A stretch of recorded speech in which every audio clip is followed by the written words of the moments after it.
जय हिंद दोस्तों।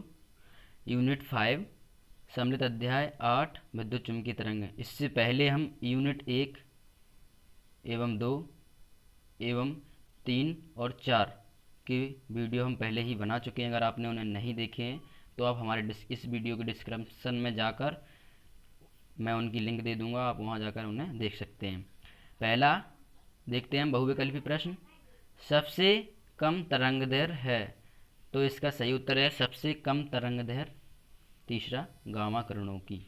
दूसरा देखते हैं हम, विद्युत चुम्बकीय तरंग में विद्युत क्षेत्र के परिणाम E तथा चुम्बकीय क्षेत्र परिणाम B में संबंध है, तो इसका सही उत्तर हो जाएगा पहला B बराबर E/C।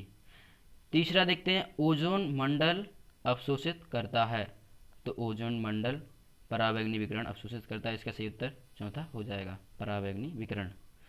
अब हम आगे की ओर देखते हैं। चौथा है,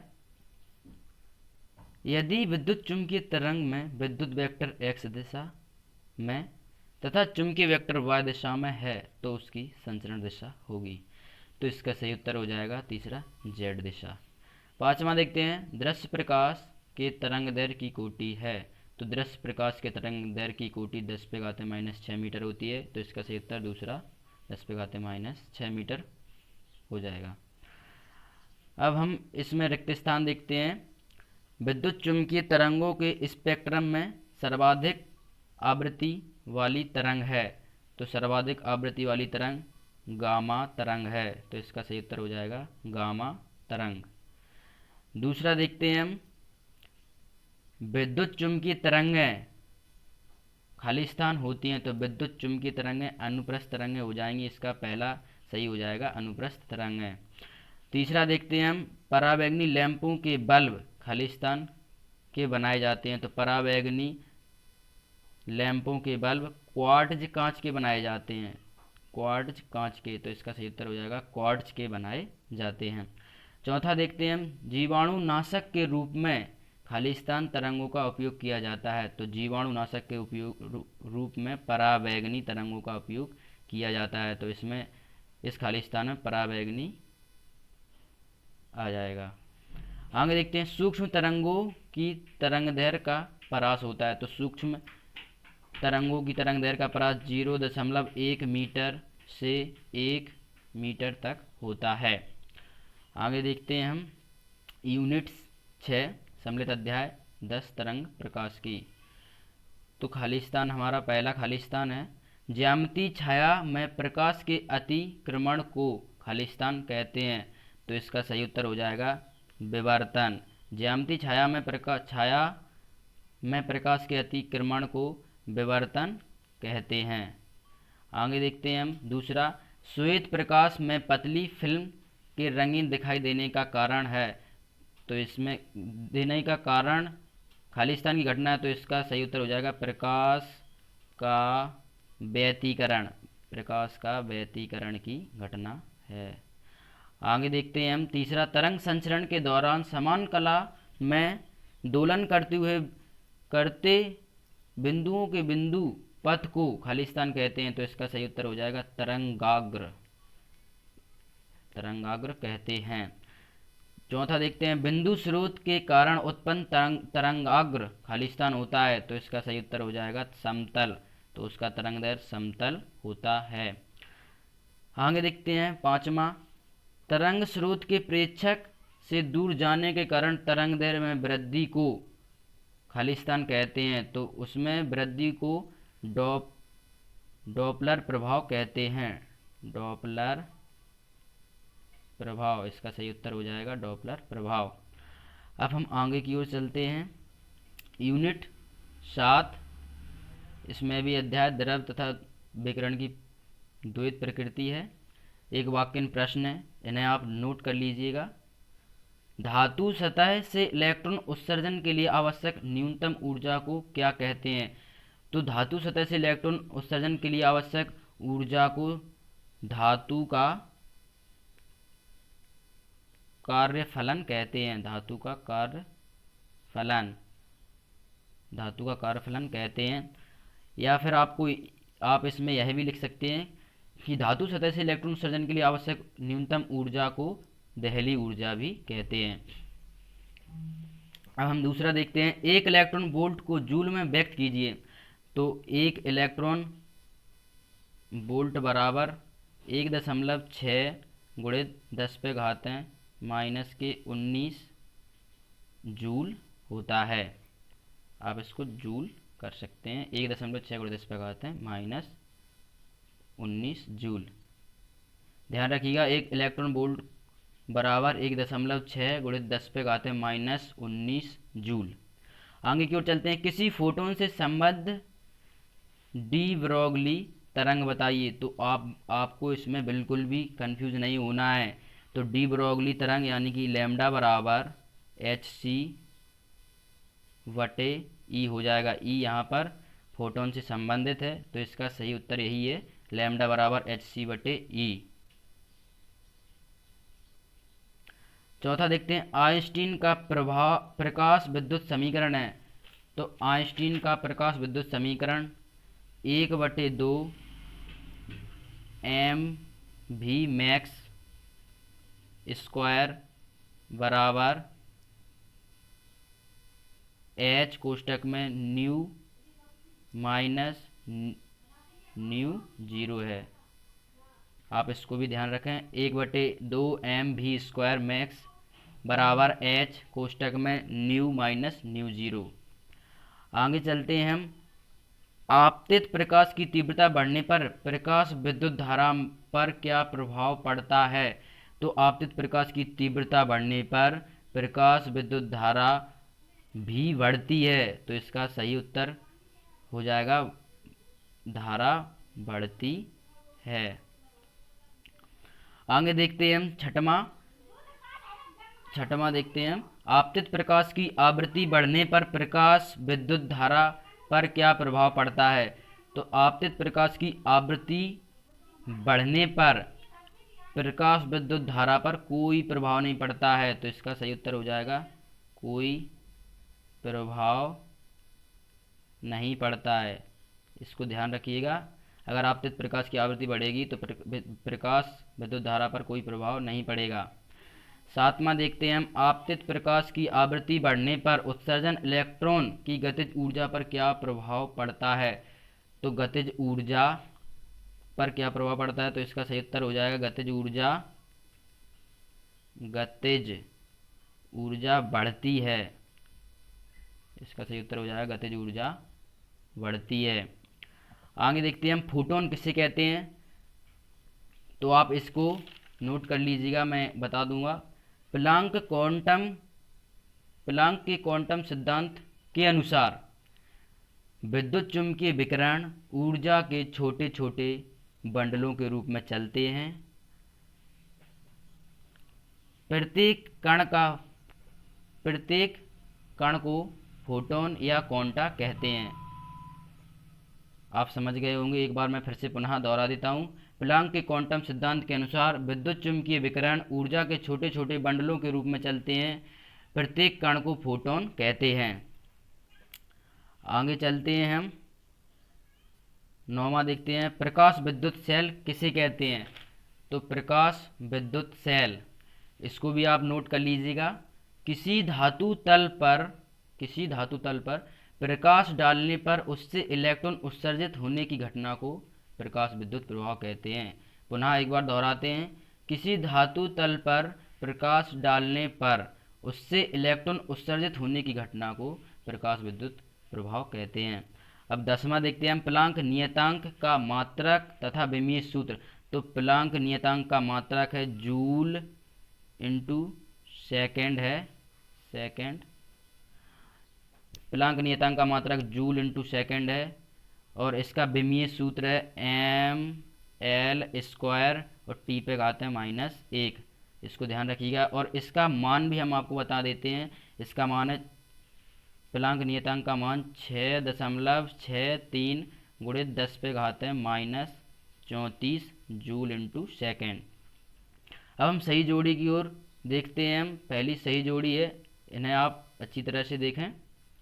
प्लांक नियतांक, तो अभी हमने इसको बताया है, प्लांक नियतांक का मात्रक होता है जूल इंटू सेकेंड, तो इसका हो जाएगा पहला, दूसरे से मिला देंगे। दूसरा देखते हैं दहली आवृत्ति, तो दहली आवृत्ति यानी कि आवृत्ति हमेशा हर्ट्ज में होती है, तो दूसरे को हम चौथे से मिला देंगे एच जेड। तीसरा देखते हैं कार्यफलन, तो तीसरा है कार्यफलन, इसको मिला देंगे जूल से, कार्यफलन जूल। और चौथा देखते हैं डी ब्रोगली तरंग, तो डी ब्रोगली तरंग हो जाएगा तीसरा मीटर। अब हम आगे की ओर चलते हैं, यूनिट 8, इसमें सम्मिलित अध्याय परमाणु। एक वाक्य में उत्तर है पहला है हाइड्रोजन परमाणु की प्रथम कक्षा की त्रिज्या a0 है, तो द्वितीय कक्षा की त्रिज्या क्या होगी? तो इसकी द्वितीय कक्षा की त्रिज्या इससे 4 गुनी होगी, तो इसका सही उत्तर हो जाएगा 4a0। दूसरा देखते हैं हम रिडबर्ग नियतांक का सूत्र तथा मात्रक लिखिए। तो रिडबर्ग नियतांक का सूत्र है, आप सूत्र लिख देते हैं 2 पाई स्क्वायर m e की घातें 4, इसके बटे में CH3 कोष्टक में 4 पाई एप्सिलॉन 0 का होल स्क्वायर।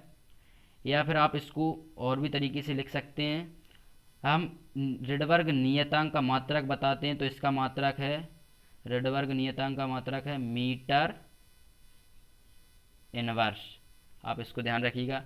और मैं इसका मान भी आपको बता देता हूँ, इसका मान होता है 1.1 गुणित 10 पे घातें -7 मीटर इनवर्स। अब हम आगे चलते हैं, तीसरा देखते हैं एक परमाणु के नाभिक की त्रिज्या की कोटि बताइए। तो एक परमाणु के नाभिक की त्रिज्या की कोटि 10 पे घातें -15 मीटर होती है। चौथा देखते हैं हाइड्रोजन परमाणु की स्पेक्ट्रमी रेखा का नाम बताइए जो पूर्णतः दृश्य भाग में हो। तो हाइड्रोजन परमाणु की दृश्य स्पेक्ट्रमी रेखा का नाम है बामर श्रेणी, इसमें ही दृश्य क्षेत्र होता है बामर श्रेणी। हम आगे देखते हैं पांचवा, परमाणु की संरचना का अध्ययन सर्वप्रथम किसने किया था? तो परमाणु की संरचना का सर्वप्रथम अध्ययन जे थॉमसन ने किया था, जे थॉमसन। मैं आपको इनकी सन भी बता देता हूँ, 1898 में इन्होंने किया था, 1898 में। छठवां देखते हैं रदरफोर्ड के परमाणु मॉडल की कमियां बताइए। तो रदरफोर्ड के परमाणु की मॉडल की कमियां दो थी। एक तो थी यह परमाणु के स्थायित्व की व्याख्या नहीं कर सका, और दूसरी परमाणु के रेखीय स्पेक्ट्रम की व्याख्या नहीं कर सका। इसलिए इसमें हो जाएगा दो कमी थी। कौन कौन सी, आप उन्हें भी लिख लीजिए। परमाणु के स्थायित्व की व्याख्या एवं परमाणु के रेखीय स्पेक्ट्रम की व्याख्या नहीं कर सका था। अब हम आगे की ओर देखते हैं, हाइड्रोजन परमाणु की न्यूनतम कक्षा की ऊर्जा कितनी है? तो हाइड्रोजन परमाणु की न्यूनतम कक्षा की मात्रा होती है 13.6 इलेक्ट्रॉन वोल्ट। इसको आप याद रखिएगा, हाइड्रोजन की परमाणु की न्यूनतम कक्षा, न्यूनतम ऊर्जा को आयनन ऊर्जा भी कहते हैं। आठवां देखते हैं, कौन से मॉडल के अनुसार परमाणु धनावेशों का गोलीय मेघ है? तो इसका सही उत्तर है रदरफोर्ड। तो रदरफोर्ड के मॉडल के अनुसार परमाणु धनावेश का गोलीय मेघ है। अब हम सही जोड़ी की ओर देखते हैं। सही जोड़ी आप इन्हें अच्छी तरह से देखें। पहला है इलेक्ट्रॉन का रेखीय संवेग, तो इलेक्ट्रॉन का रेखीय संवेग हो जाएगा, इसका सबसे लास्ट में मिला देंगे NH/2π। दूसरा देखते हैं हम परमाणु, तो परमाणु को मिला दीजिएगा उदासीन से, इसका हो जाएगा सही उदासीन। रिडबर्ग नियतांक, इसे हम बता चुके हैं रिडबर्ग नियतांक, तो यह दिया गया है मीटर इनवर्स, यह तीसरा हो जाएगा। लाइमन श्रेणी, तो लाइमन श्रेणी होता है परावैगनी क्षेत्र, लाइमन श्रेणी परावैगनी क्षेत्र, यह चौथा हो जाएगा। पांचवा देखते हैं बामर श्रेणी, तो बामर श्रेणी को मिला देंगे हम सीधे दृश्य क्षेत्र में, 5 का 5। पाश्चन श्रेणी अवरक्त, ठीक है, सही जोड़ी हमारी कंप्लीट हुई। अब हम आगे की ओर चलते हैं, यूनिट 9, इसमें सम्मिलित अध्याय 12 यहाँ गलत हो गया है, यहाँ पर आप कर लीजिएगा अर्धचालक इलेक्ट्रॉनिक युक्तियाँ। अब हम देखते हैं आगे। हमारा पहला प्रश्न है, एक वाक्य, ओ के ताप पर निज अर्धचालक किस प्रकार से व्यवहार करते हैं? तो इसका सही उत्तर हो जाएगा कुचालक की भांति, या आप इस प्रकार से लिखते हैं विद्युत रोधी भी लिख सकते हैं, विद्युत रोधी की भांति।